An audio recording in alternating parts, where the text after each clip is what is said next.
Hello, it's your host of Press Play, Derek Gerber. How you doing? Welcome to another episode. I'm so excited. We've got Adam Hartel, who is one of the lead recruiters at Gnomon. How you doing today, Adam? What's good? I'm doing great, Derek. Thanks so much. Aw, Thanks for thanks, having me on.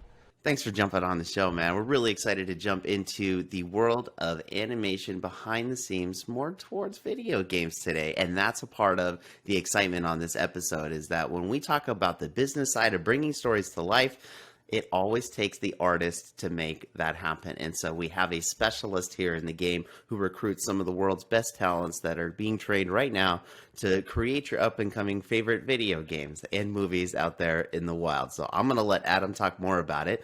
But Adam, tell us who you are and what you do for a living. Sure. Yeah. So as you mentioned, I work. My full time job is I work as a recruiter at Gnomon. Which what that basically means is that I get to do things like this. I'm a representative that's very public facing for a school, but that means I get to do a lot of fun stuff. Like I host a lot of our live streams. I spend a lot of time talking with high school students, community college students, helping to clarify the pathway towards being an industry artist, which sometimes is a little vague, or it's hard to know what to do to kind of get there.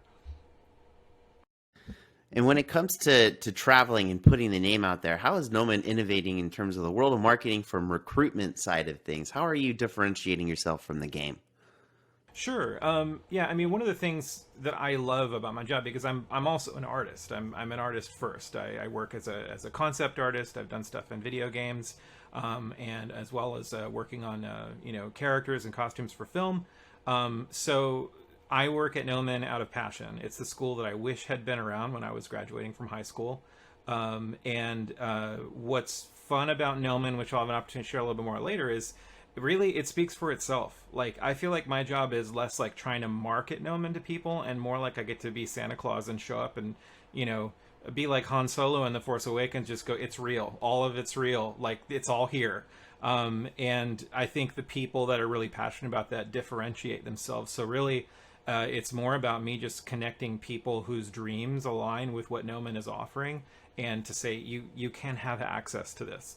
On the more technical side, we're very hands-on as a school. We're a smaller school, which means, I do everything ranging from I get to host live streams that aren't just information about Noma, but also interviews with some of the top artists in the industry out there. So we really, I think one of the ways we market the school is we create a community around ourselves that is accessible to everyone. So whether it's interviews with artists, educational content, and then, that becomes the vehicle to say, and this is who we are. But, my goal whenever I'm presenting about the school is always to add value right then and there to the listener. Whether or not they choose to go to Gnomon afterwards, I want everybody who's been a part of something to walk away feeling like, hey, I gained something new, or I've got a fresh perspective on something. I love it. And just to do a little name dropping, tell us some of the projects that you've been working on yourself, just to give us some idea and context here, because you're straight out of Hollywood. This is where all the biggest things go down, of course. Give us a little bit of that. Sure. And you're talking about me personally as an artist, or? Yeah, you personally, and then maybe perhaps some of the school and what we're doing. Yeah. Yeah, I mean, for myself personally, I'm in the boat that I'm in is very common for a lot of concept artists out there, which is most of the projects that I've worked on and am working on, I cannot talk about. So that's always the quandary. But the Yeah, one you knew one I of had to the ask for it. I had to try to Oh, get it for out of sure, you, for man. It sure. was like, Yeah, but what I would say is, the areas that that I have worked in, I one of the announced titles or shipped games that I got to work on was a great little game from one of the biggest indie studios in the States at Way Forward. So I got to work on some prop design and stuff like that for them. And then aside from just kind of what kind of stuff I'm working on right now as opposed to projects is I've been integrating a lot of 3D into my 2D workflow, and that has given me the ability to create, highly realistic illustrations of characters and character costume.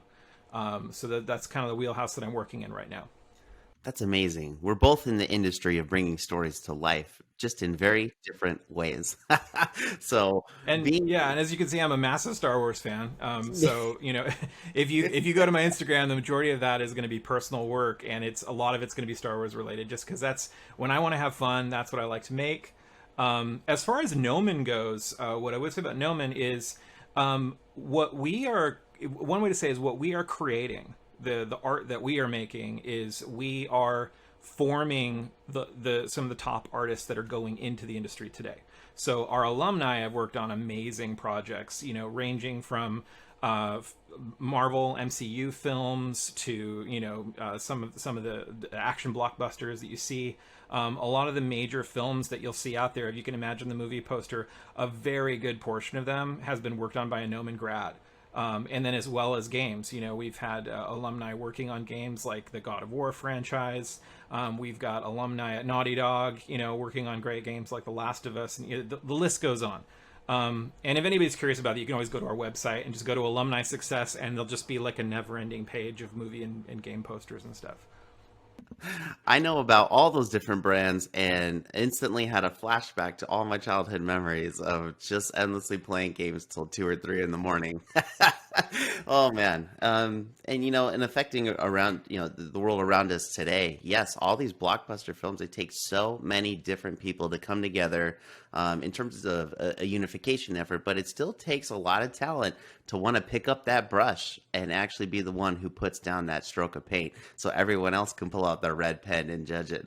So I think that it's a tough world to be in because you really got to put your creative self out there. You have to be open to that input and constructive about it. So when it comes to, I don't know, just the competitive world of marketing, right? When we're talking about getting your brand, recruiting the best talents, showing how you're differentiating yourself, how would you best describe that? You started with building a community. Maybe we can go from there.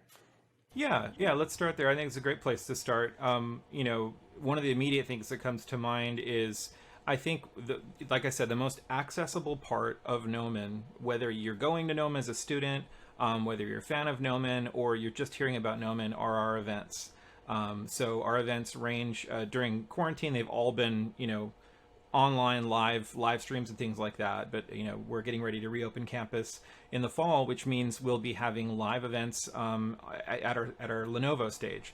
So what that looks like is a 100% free event to the public that you can attend and get to not sit in a massive auditorium, but like a room that seats about 150 people max, with people that are like the visual development team from Marvel. Or we had like some of the different artists in the pipeline from Riot Games come out, and they did a whole event called A Day in the Life of an Artist at Riot Games, and they showed their work and talk about what they do. So the reason why we do that is number one, we want our students who are right there at the school to have access to the best people, to the best events. But we open it to the public because we want to continue to be an innovative and mainstay in that sphere, whether it's industry people showing up to our events or artists that are dreaming about doing this and are like, you mean I can get FaceTime with a person like that, or I can see them present their work. So we're constantly doing that. Now I'll peel back a couple of layers, moving back from that kind of the outermost edge. And I would say as an art school, there's 3 things that I say really set Gnomon apart. The first one is that Gnomon's incredibly highly focused. Like a lot of art schools have a lot of different art degrees that are available, different art departments within that art school. Gnomon would be like if you took just one singular department, and that would be like digital production and 3D art for games and film, and in an art school, and blew that up into being a full-blown college, just that one thing. So what that does for us is it lets us leverage all our resources towards training in those areas. Another thing is that Gnomon was started by an industry artist for industry artists in the mid 90s.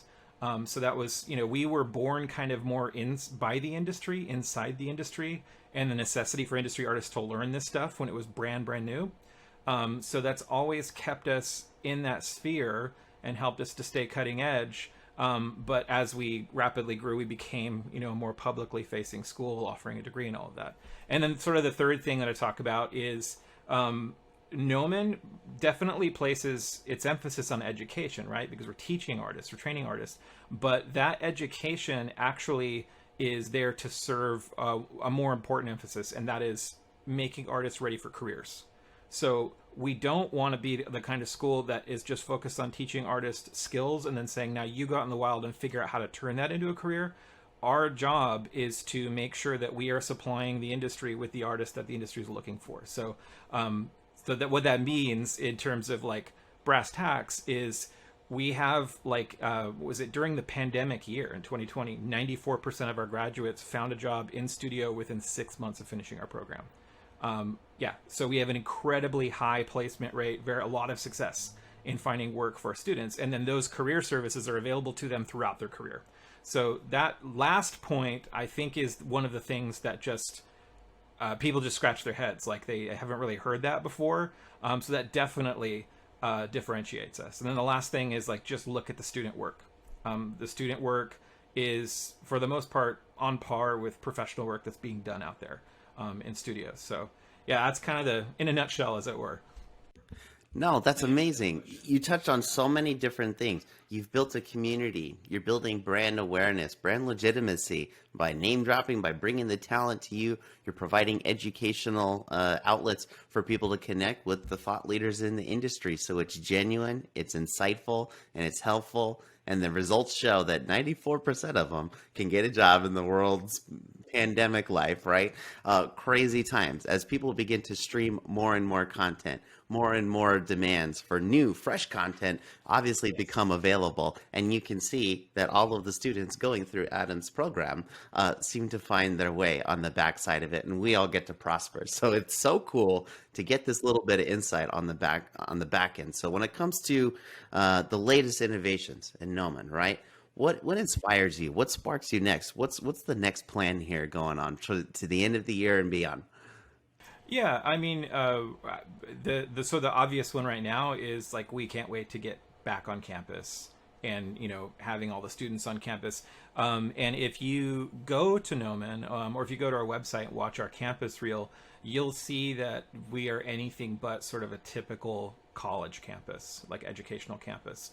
And that is because our founder, Alex Alvarez, he will actually, anytime we open a new space or digital lab or anything, or even our library at Gnomon, he's very hands-on, and he'll actually design the space to be a creative space, to be visually inspiring and compelling. So it's all like custom. Even the shelves in the library for the books are like custom built. You know, you walk in there, it feels like the Hogwarts of VFX. So, you know, aside from that just being really cool and creative to do for our space, the reason why we do it is we want everybody who's on campus to feel 100% inspired. Everything you just said. Like it's kind of pushing them forward, and we surround them with student artwork. We print up student artwork and put it on the walls, and then we also print project posters like films and games and stuff that alumni and our instructors have worked on, and we put that up everywhere. So when they're in a lab, you know, spending a considerable amount of time doing their work and creating what they're making, they're surrounded by kind of like all this creative space and lighting, and then all these projects in the industry sort of like propelling them forward, like inspiring them and saying like, this is the world that you're a part of. So that's a really big part of it. And then on the more technical side, you know, our entire IT team and our, you know, our head of like our technologies department, all of that, we are like constantly maintaining our hardware and software to make sure that all of our systems have 100% industry standard, you know, the graphics cards you're going to need, the kind of systems you're going to need, and all the software that the studios are using. So all of that's just at the students' fingertips. So the idea is you don't even have to buy software on a computer to train at Gnomon. We've got it. You just come to us, and our lab, that space, that inspiring space I described, is like open from like, I think something like 9 in the morning to 12 or 1 in the morning, and our students are just there to utilize it. But the biggest thing I think that's constantly pushing Gnomon forward are, aside from our instructors, who are all industry artists, they're required to be to work there. So they're, you know, imagine being an art student going into a classroom about environments for games, and your instructor is Nate Stevens, who led the environment team for making God of War, right? Like, this is the guy you're learning from. That's inspiring. And you know, it's like, I don't even need an internship. I'm interning with Nate by being in his class. But the thing I was getting to is, because of that, it's about our students. Our students, you said it earlier about how, with streaming content and all of that, there really is a high demand for artists in the industry. And everybody kind of can look at it sometimes with a scarcity mentality. Like, there's not going to be enough jobs and the student next to me is competition. But that's not the way it is known, because we know that our students, our graduates, are in high demand. So everybody who's there is like not competing with each other. They're maybe working on different projects, but they're in the same lab and they're looking over each other's shoulders and go, that's really cool. And another student might say, how did you do that? I'm struggling in this area. So I guess it kind of comes back to the community again, right? That's what's constantly pushing us forward. And then, we're just surrounding them with the industry, with the tools that they need. And then because of our relationship with the industry, and I'll kind of wrap up my answer at this point, we are making sure that we are always meeting the demand of the industry, not just the education, but what the industry is looking for. And so that keeps us honest, because we want our students to have jobs, but it also keeps us on the cusp of whatever is, coming next. Things like digital production, the way they did The Mandalorian, with the big volume, with the screens behind them, all of that kind of stuff. Yeah, and you're totally on point, because when it comes to the background work of what it takes to generate 5 or 10 seconds of that type of content, even for us on the back end on Explainify, it could take 6 to 12 hours to do 5 seconds of animation, and custom animation, no templates. But again, from the same side, now you're getting into visual effects line, you're getting into interactive objects. You want to avoid clipping, simple things, but then there's also the super advanced, what should this environment look like? And that's what I find inspirational, is that not only are you bringing the whole platform for everybody to develop evenly at their own pace, you're providing constant interjections of other variables that give us way more visualization around, oh, wow, I can bring this to life, and here's how I do it. Oh, and there's a job right there waiting for me by the time I'm done with it. And so, that's really hard to touch on, is that when it comes to this industry of being a creative and a part of a big production, sometimes it's easy to forget that it takes thousands of man hours to produce an hour-long episode. And maybe that's something we can talk about, is how long does it actually take to make something, right? What's driving them to work endless nights to produce this content? What's that look like for someone? Well, that's a really common question that comes up a lot, like on a live stream where we have an artist, who's worked on a game environment or something like that, and then one of the inevitable questions that comes to, how long does it take you to make something like this? And then the answer always varies, right? There's a lot of different components that are going to determine how long it takes. Sometimes it's budget.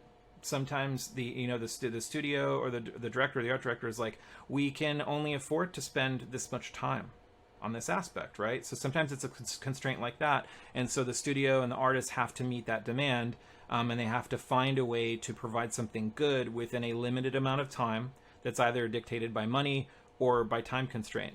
Now, on the other end of that, sometimes there's projects where you've got a lot of runway in front of you, right? Like there's a lot of time to spend. And so sometimes the answer to that question is kind of like, what is the container we're filling? It's gonna get filled. So if the container's really, really big and we have a lot of room to work with, well, then more time investment is gonna be able to go in. Whereas sometimes it's just like, guys, this is, the next episode needs to get done by this date, and so we're gonna make it happen. So I know that's a really generalized answer, but I think I'll also answer it by saying this. The industry is demanding.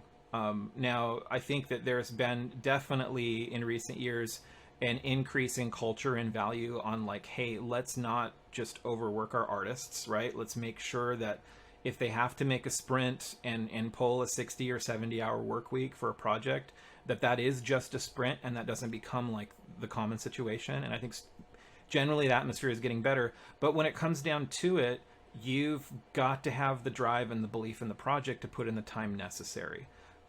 So what we do at Gnomon is our program's super full time. Like it really is. Like we encourage our students not to try to maintain jobs on the side while they're going to Gnomon, because two reasons. Number one, the demand of the coursework is going to be as much demand, if not more, than what you're going to face in studio.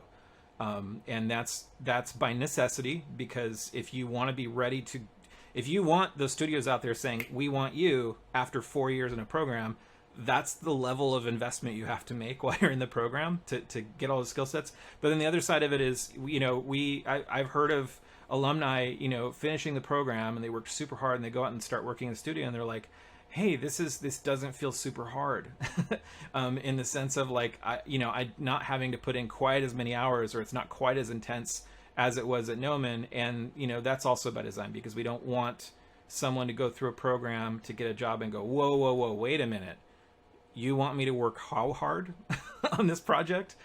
So a lot of it's those soft skills. So it's a little bit of a roundabout, and I don't have like a specific, like, kind of be all end all answer to the question, but it's more of a perspective building thing, I think.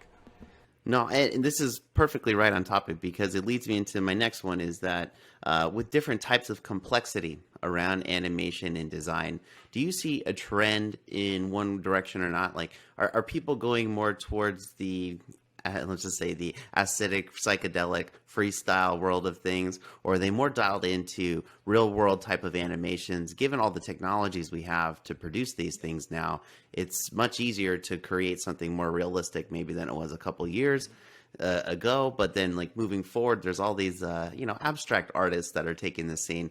Have you seen a trend towards anything in terms of design or demand from the industry?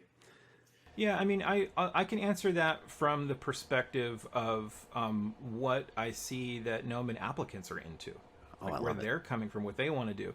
I can, just as a person and as an artist, I can say, my opinion is that I think it's the best time ever to be alive as an artist and an artist wanting to work in production, because especially with all of the streaming content that's coming out, it's now not like, well, would people, if we have this, prime time hour to fill on a network that we can only fit 1 hour inside, which means we're going to pick one show, what are people into? They want to see stylized, they want to see realistic, and then one has to beat the other. Whereas now, because it's all asynchronous and it's streaming, it's like, what does the public want? Because they can watch it whenever they want. It's on demand. And what I see is, like, you have this beautiful garden of like so many different kinds of things coming up, because they're not necessarily, two styles are not directly competing with each other. So you see amazing, like, if you've watched Love, Death, and Robots, that came out too long ago, just within that, all those short stories, so many different styles and looks. So that's Adam, the artist and the fan, speaking to it. But I think when it comes to applicants to Gnomon, because of that market, because there is a market that's like, hey, you know what, we actually have room for a super stylized looking animation that's also a gritty, realistic war story. Because there's room for that now in production. We're seeing students, come in who are like, I want to do hyper realistic video game characters, or some students that are like, I want to do super, super stylized characters, or other people that are just like, I want to blow up spaceships and space stations, and like all this stuff. So in my opinion, based on the kind of applicants we're seeing, Gnomon is not going to cater to one style over another. What we're looking for is looking for those artists with the drive to do the work and to follow through in the training they're going to need. That's going to augment their personal, goals as an artist in the style and area that they want to work in.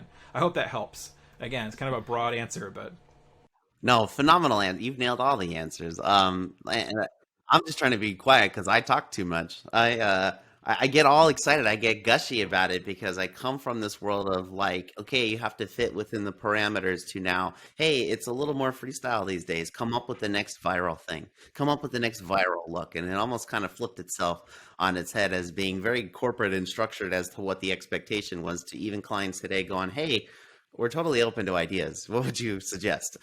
We have a new thing over here, but if you want to make it like that or not, whatever. And like, that's kind of something that's difficult to follow, but also something that we've embraced greatly here at Explainify alone, is that with our artists and our talents, it's like we have a certain degree of freedom, out of 10. How much can we go do with your brand? And so when it comes to movies and content and entertainment and video games, I feel like I've seen a plethora of different options come up to life just within the last year or so. If you go to to all these streaming apps, you'll see there's all different types of thumbnails now, and they all have different aspects and shapes. I was just looking at it last night. Half of them are animation, the other half are realistic. Others are pushing into realms that we've not even thought about yet. And we think about today's most popular streaming shows, they tend to incorporate just a little bit of everything, just to make it fun. I'm loving the show Loki right now, and in the middle of Loki, there is an explainer video. Come It's on, amazing, yeah, how and fun they is had to that? go find a kind of period piece looking stylized animator to make the little whatever that Yeah, little a person little was that part. was explaining things to him. Yeah. My goodness, right? And so I did. I paused right there, and I had to tell my wife, and I was like, "Look, explainer video. You can get it though. Like it's fun watching things come to life just like that, in a realistic aspect." But I've really enjoyed this episode today. So you got to tell me what's next for you and Noman. What's going on? What's next for Gnomon? Again, I mean, I'm not the chief creative officer. I'm not the I'm not Alex Alvarez. They could probably give a lot more dimension to that question. But what I can say is, aside from being able to get back on campus, getting our students in the space that we really feel is the best space to learn in, online's been going great, but that's no substitute. I think what's next for Gnomon is, we, especially the department that I work in, we want to make sure that everybody who needs to hear that this can be a career is hearing that. That's probably the biggest limiter, because the majority of the time, like I said, I never have to convince an artist who really wants to do this, you should do this. Usually I'm showing up and I'm talking about training opportunities, and they're like, wait a minute. Like, I could do this as a job, and you're telling me that, like, I can go through a program of education that will prepare me and launch me into a job. Like, that's amazing. Where do I sign up? So I think a big part of it is just to make sure that we're finding that tribe of people that are looking for that, and making sure that they have access, and that they understand what it's going to take. I think in another area, like in 2020, we launched a new concentration within our full-time program, and it's a VFX concentration. You traditionally can always learn VFX at Gnomon, but we're recognizing that, with the growth of visual effects, and even the areas that it's branching into, like we talked about virtual production for, backgrounds in The Mandalorian, that kind of stuff. There's just more people looking at that going like, I want to do that thing. So we opened up a new VFX concentration, which provides like more advanced visual effects training to students in the full-time program. And then, I would say, while we are very careful to make sure that we don't turn something into a curriculum until we feel that it's ready to have its own curriculum, we've always got our pulse on the next tools or where things could go next. So, like, for a while now, Gnomon has had a VR lab, right? And a lot of people are like, well, what do I need to learn to do VR? It's like, well, really, it's the games pipeline is what's gonna. It's a video game that you strap to your face is what VR is. So we match the games pipeline that we already have with a lab where they can go in and then do that work in VR, inspect their projects, their environments in VR, and then test it out and that kind of stuff. And then we've got our eyes on all of the innovations that are currently happening, ranging from visual production to our founder Alex. I think he has just recently finished a full-on thing with Unreal, an Unreal fellowship, like getting into the nitty-gritty of really learning that and understanding. We've been teaching Unreal for a long time, but I'm sure, as you're aware of and a lot of your audience is aware of, like, Unreal 5 has been a game changer, and metahumans and all these things that are happening.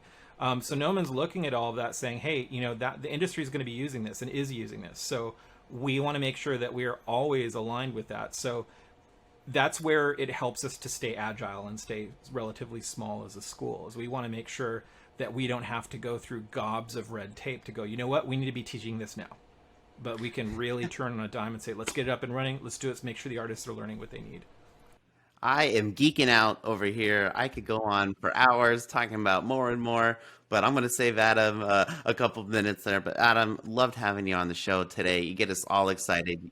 you really brought to life what it takes to find excitement in this industry, what you're doing to tailor the next generation of talent, and what you're doing to inspire them once they're done with their degree and moving into real life applications.